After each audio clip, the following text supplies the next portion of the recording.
You know what's absolutely hilarious? It's when you get a feminist saying the most outrageously stupid things, and I mean outrageously stupid things, with a straight face, and all of the other little feminists just stand around nodding in agreement like this is some great and profound insight. Like, for instance, when the resident face of crazy feminism in atheism, one Rebecca Watson, said this. That's right.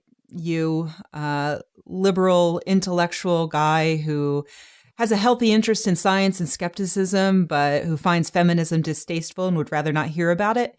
You are worse than rape threats. Okay, so you've got that skeptically minded people who don't want to hear about feminism.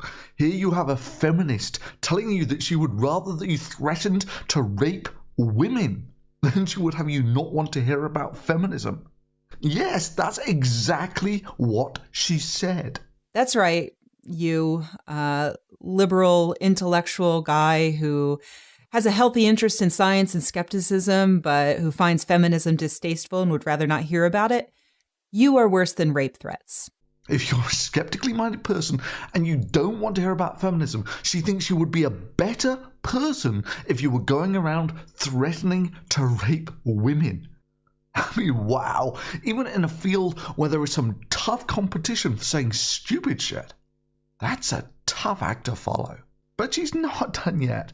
Just like when she spat in the face of every single male atheist in the audience. Because I've heard that if a male atheist on YouTube goes too long without calling a woman a cunt, his balls will actually shrivel up and then tuck up inside of him, forming what some call a mangina. Then went on to claim that it was just a joke that almost everyone got. Most people got the joke. Even though it's bloody obvious that this wasn't true. These people wanted me to go back to talking about science and skepticism. No, Rebecca, just like there weren't people there saying, oh, Rebecca, that's a really funny joke. There aren't people saying that, yes, you should go back to talking about science and skepticism because you don't know anything about science and skepticism.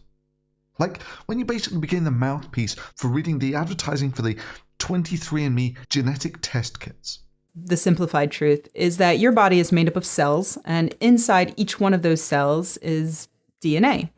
I mean, it goes bad quickly. As while she's saying that all cells contain DNA, she picks pretty much the only cell that doesn't contain DNA. Yep, no DNA in red blood cells. And then she goes on to compound it by this. The other way that 23andMe is useful is in getting information about your health, because your genes are tied into a number of known diseases. So 23andMe will tell you if you have one of hundreds of genetic mutations that can lead to one of these diseases, like breast cancer or even Alzheimer's. And that means that maybe there's something you can do about it. Without realizing that the whole thing had been slammed by the Food and Drug Administration. The FDA wanted to protect the public from tests that had no scientific basis and which were unlikely to accurately predict disease risk. And it had a good point. Most common diseases are caused by such a complex interaction between numerous genetic and lifestyle risk factors that tests based on a few genes cannot meaningfully predict diseases. Nah, I think we can live without you debasing the credibility of science by pretending to be a scientist or a commentator on science you don't understand. And besides, we both know that the one thing that you did well was selling selling victimhood to feminism. 'Cause let's be real, if you can get them to believe and give you money when you tell them with a straight face that normal skeptical people who don't want to hear about feminism are worse than rape threats and have them believe you, they are so gullible they will believe anything. You are worse than rape threats.